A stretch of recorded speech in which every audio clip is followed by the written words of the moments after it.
जय हिंद। तो आज हम लोग पढ़ने वाले हैं फिर से हिंदी का जो है सो चैप्टर वाइज करेंगे सब्जेक्टिव प्लस सब्जेक्टिव के साथ, यानी कि वीडियो एक ही वीडियो में जो है सो आपको सब्जेक्टिव प्लस सब्जेक्टिव के साथ ही चलेंगे। हिंदी ग्रामर पढ़ रहे हैं तो इस चैनल पर नए हैं तो चैनल को सब्सक्राइब करके नोटिफिकेशन कॉल कर लीजिएगा, क्योंकि एग्जाम से संबंधित जो है सो आपको फ्री में वीडियो से लेकर नोट्स तक प्रोवाइड कराया जाएगा।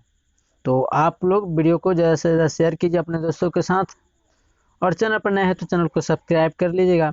अच्छा लगे तो वीडियो को लाइक कीजिएगा, कमेंट सेक्शन में बताइएगा वीडियो कैसा लगा। चलिए वीडियो को शुरू करते हैं बिना टाइम गवाते हुए। कुछ मोटिवेशनल लाइन है कि जिंदगी खेलती भी उसी के साथ है। कुछ लोग होते हैं, कुछ स्टूडेंट होते हैं जो कहते हैं बहुत दुख मेरे साथ है, ये है वो है। तो ये सब कहना छोड़िए। देखिए, जब भी दुख आपके साथ आए ना, आपको समस्या जो है सो बड़ी बड़ी सामने आए ना, तो उससे भागना मत भागिए मत, उसका सामना कीजिए।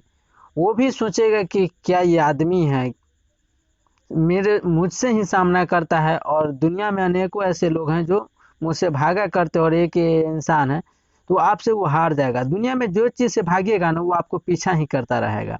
ये रियलिटी है।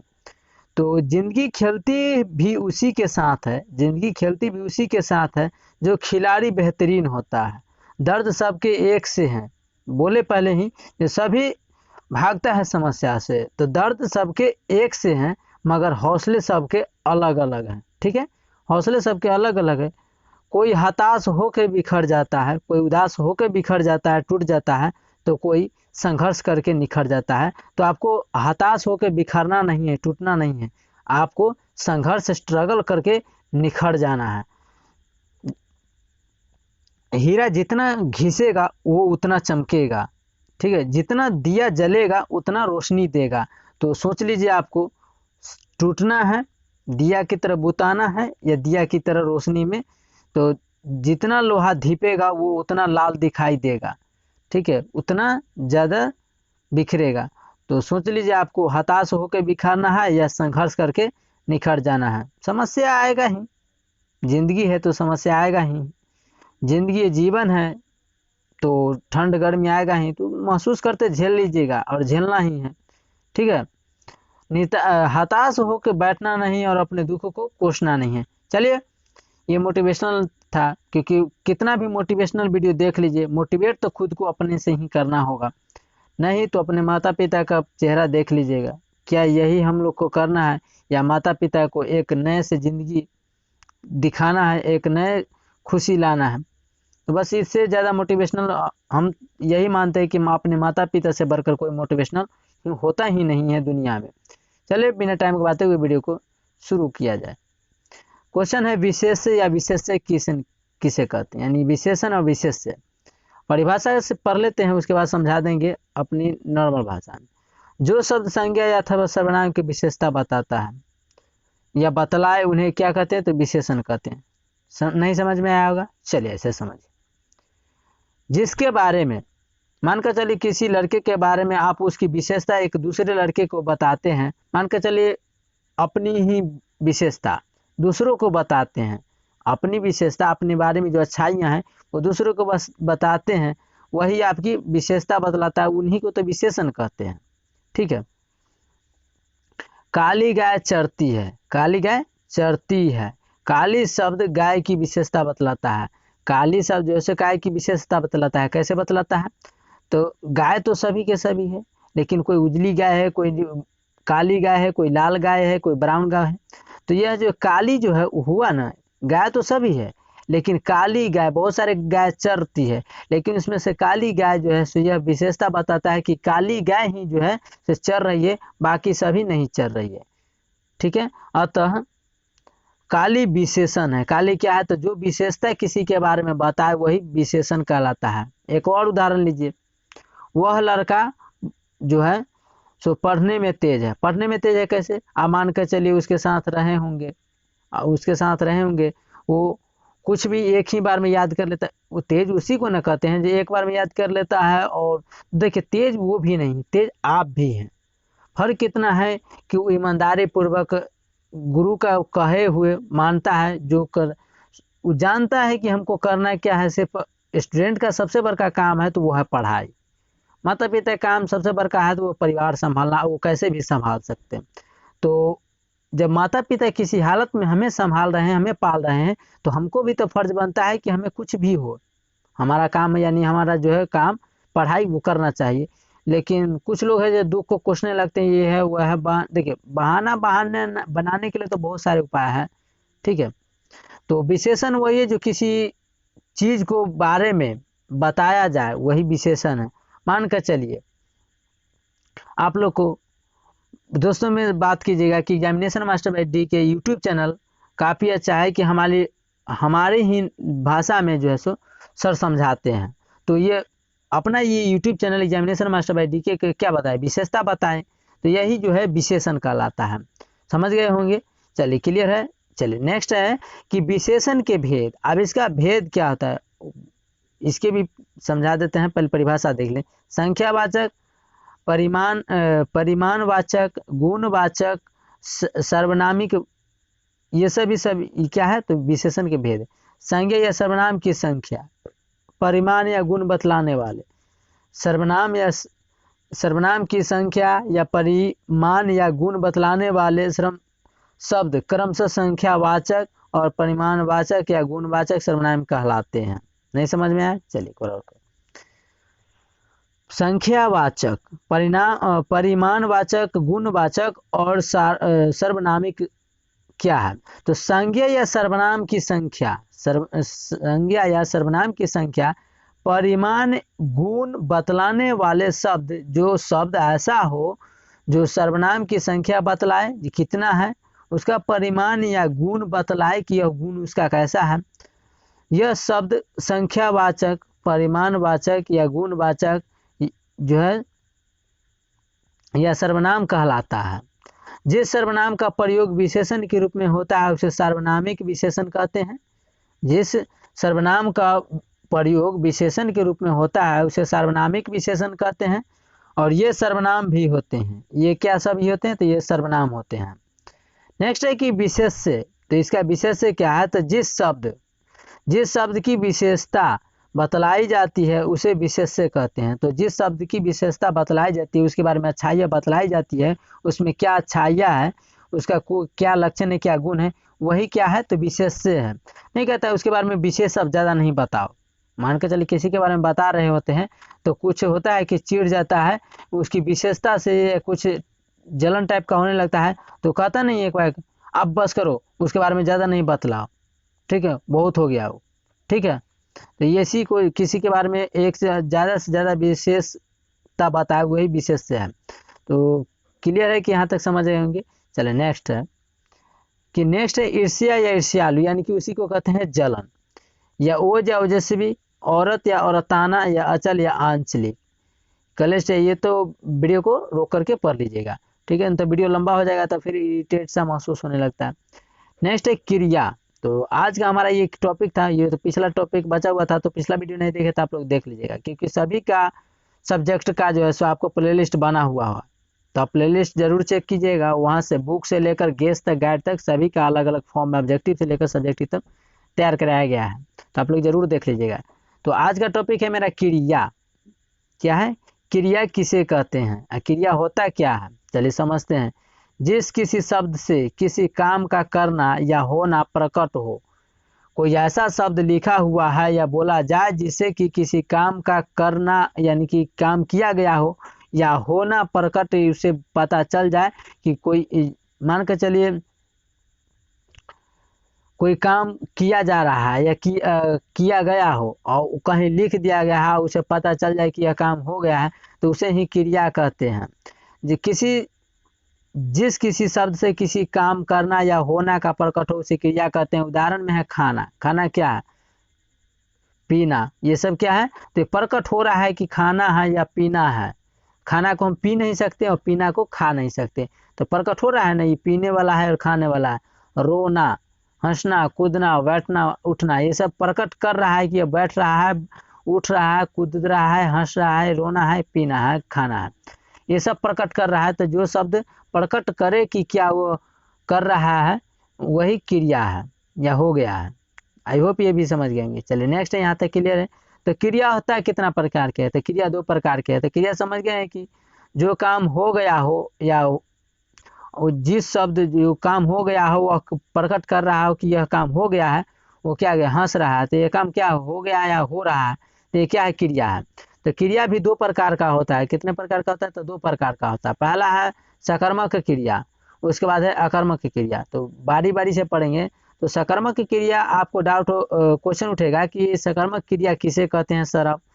तो सकर्मक क्रिया कहते किसको है, कर्म सहित, यथा राम आम खाता है, कर्म सहित होना चाहिए। कर्म मतलब कोई काम सहित, यथा राम जो है सो आम खाता है, तो खाना भी एक काम है।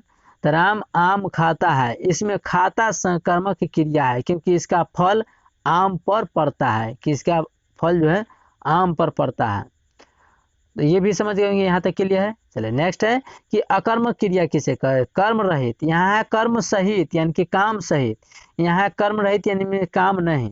यथा राम खाता है, इसमें खाता अकर्मक क्रिया है, क्योंकि खाता क्रिया का कोई कर्म नहीं है। खाता क्या खाता है, कुछ तो होगा ना, तो इसमें तो कुछ है ही नहीं, विलुप्त है, इसमें से लोप है। तो क्या खा रहा है पता ही नहीं, यह हो गया अकर्मक। तो इसमें कर्म रहित होता है, इसमें काम नहीं दिखाई देता है, लेकिन इसमें दिखाई देता है कि कौन सा कर्म है। तो इसमें फल जो है सो खा रहा है, तो फल इसमें जो है सो सकर्मक है, यानी कि खाता है। तो क्या खाता है, फल खाता है, यहाँ दिखाता है, लेकिन यहाँ पर फल जो है सो विलुप्त किया गया है, इसीलिए अकर्मक है। क्रिया के अन्य भी रूप होते हैं, क्रिया के अन्य रूप होते हैं। ये तो क्वेश्चन पूछा जाएगा ऑब्जेक्टिव में कि क्रिया कितने प्रकार के, तो 2 प्रकार के होती है। और क्रिया के अन्य रूप पढ़ लेते हैं कि एक सकर्मक क्रिया होता है, एक अकर्मक, ये 2 क्रिया होते हैं, लेकिन इनका अन्य रूप पढ़ लेते हैं। पहला है कि सहायक क्रिया, अन्य रूप में से पहला होता है सहायक क्रिया। तो प्रधान क्रिया की सहायता करने वाली क्रिया को सहायक क्रिया कहते हैं। सहायक मतलब समझ रहे हैं कि कोई भी चीज सहायता करना, तो प्रधान की सहायता करने वाली क्रिया को ही क्या कहते हैं, तो सहायक क्रिया कहते हैं। आगे है पूर्वकालिक क्रिया। तो एक क्रिया समाप्त करने के तत्काल पश्चात दूसरी क्रिया शुरू करने पर हमें पहले वाली क्रिया पूर्वकालिक क्रिया कहलाता है। जैसे कि मानकर चलिए अभी हिंदी पढ़ रहे हैं, इससे पहले आप प्लेलिस्ट में जाकर, इस चैनल के प्लेलिस्ट में जाकर आप मानकर चलिए बायोलॉजी का, जीव विज्ञान का या फिजिक्स का या केमिस्ट्री का ऑब्जेक्टिव किए, तो जो इससे पहले जो किए ना वही पूर्वकालिक क्रिया हो गया। ठीक है।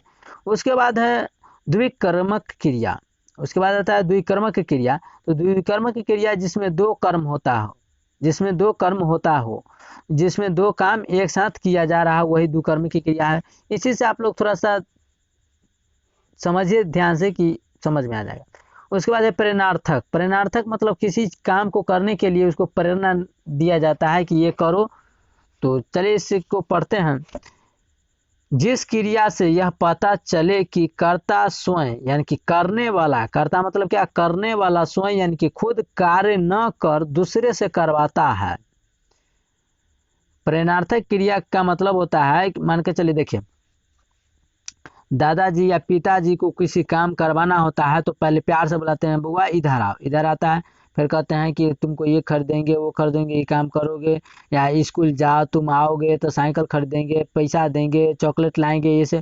तो जो है सो अपने स्कूल छोड़ने नहीं जाते हैं और सोचते हैं कि बच्चा खुद से स्कूल जाए और पढ़े लिखे और मेहनत कराते हैं। या एक लोटा पानी लाना हो तो बुलाते हैं पहले प्यार से, फिर उसके बाद कहते हैं कि पानी लेके आओ, तो तुम कहते हो नहीं हमको पहले रुपया दो। ठीक है, कहते हैं कि रुपया दो, फिर उसके बाद क्या करते हैं कि अपने पानी नहीं लाकर बच्चे से मंगवाते हैं, अपने छोटे बच्चे से मंगवाते हैं, या तो वो क्या हो गया, तो प्रेरणा देते हैं कि वो काम को करने के लिए वो खुद नहीं गए पानी लाने के लिए। तो यही जो हो गया प्रेरणा क्रिया हो गया। तो जिस क्रिया से यह पता चल सके कि कर्ता यानी कि करने वाला खुद से नहीं कर दूसरों से करवाता है, उसे प्रेरणा स्रोत का क्रिया कहते हैं। जैसा कि शिक्षक छात्रों से लेख लिखवाते हैं, तो लिखवाते क्या है, इसमें लिखवाते जैसे प्रेरणा करते हैं। शिक्षक बोले जैसा ठीक है जाओ खल्ली निहुट गया, खल्ली लेकर आओ, तो सर खल्ली नहीं लाकर अपने खुद मंगवाते हैं, तो वो स्वयं हो गया, लेकिन मंगवाते हैं तो ये क्या होगा, प्रेरणा स्रोत हो गए। मोटिवेशनल लाइन टीचर को बोले कि ये देखो भाई बहुत अच्छा लड़का है, इसको एक बार में कहते हैं और ये काम करके रख देता है, ये क्या होगा, प्रेरणा क्रिया हो गया। तो आई होप ये भी क्लियर हो गया होगा। चलो नेक्स्ट करते हैं। नेक्स्ट है अवयव। अवयव क्या है? तो अवयव जिस शब्द में किसी भी कारण कोई विकार होता हो उसे अवयव कहते हैं। जिस शब्द में किसी भी कारण कोई विकार नहीं होता उसे अवयव कहते हैं। जैसे अभी, जब, तब, मत, यदि, ये सब क्या है? अवयव है। अवयव के 4 भेद होते हैं। वीडियो काफ़ी इम्पोर्टेंट है, ध्यान पूर्वक देखिए कि एक बार पढ़िए, बार बार पढ़ना जरूरी नहीं पड़ेगा। अवयव जो होता है 4 भेद होते हैं। तो ऑब्जेक्टिव यहाँ से पूछा जाता है कि अवयव कहाँ कितना होता है, तो 4 भेद होता है। ये सब्जेक्टिव के टाइप पर आ जाता है। उसके बाद है क्रिया विशेषण। क्रिया की विशेषता बतलाने वाले या जो है सो क्रिया विशेषण कहलाता है। जैसे यथा, धीरे, जल्दी, या धराधर, जोर से आदि, ये सब क्या है? क्रिया है। मान कर चलिए जल्दी चलो, धीरे चलो, या धराधर जोर से चलो, ये सब क्या है? क्रिया की विशेषता बता रहा है। तो क्रिया की विशेषता बताने वाला को ही क्रिया विशेषण कहते हैं। ये सब नॉर्मल है। तो पहला भेद पढ़ लिए, उसके बाद चलिए नेक्स्ट भेद पढ़ते हैं। नेक्स्ट है संबंध बोधक। संबंध बोधक यानी कि उसके संबंध, संज्ञा के बाद आकर उसका संबंध वाक्य के दूसरे शब्द से बतलाने वाले। कोई संज्ञा है, ठीक है, उसमें आकर वाक्य के शब्द से बतलाने वाले को ही जो है सो संबंध बोधक कहते हैं। जैसे कि भार, बाद, निकट, अपेक्षा, तुल्य, ये सब क्या हो गया? तो संज्ञा के साथ, संज्ञा के साथ जो संबंध बनाकर उसकी विशेषता बतलाता है वही वाक्य के दूसरे शब्द से बदलाने में मदद करता है, वही क्या है?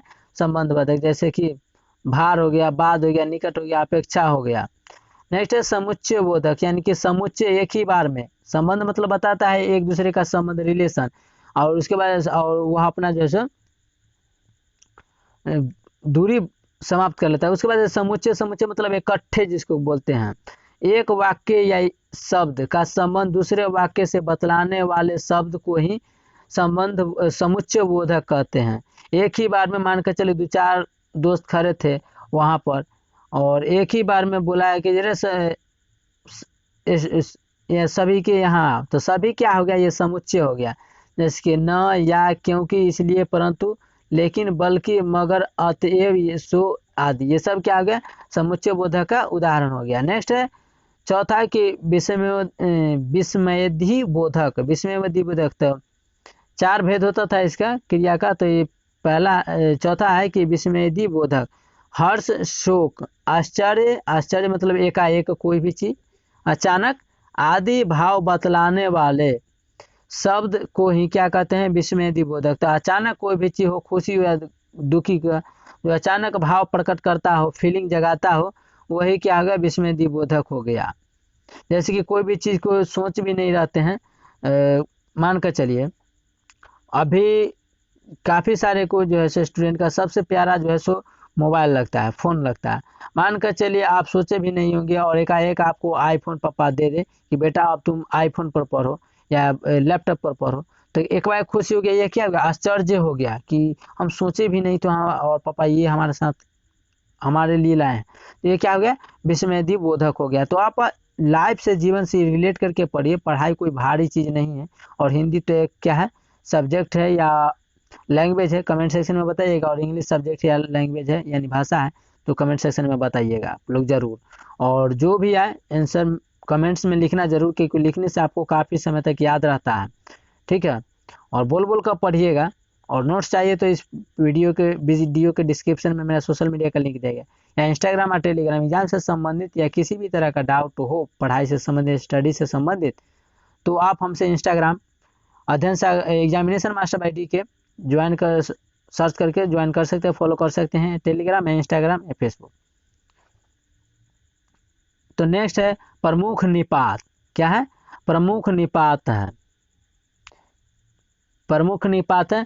तो प्रमुख निपात से मिलेंगे अगला वीडियो में। तो आज के लिए इतना है। थैंक यू, जय हिंद,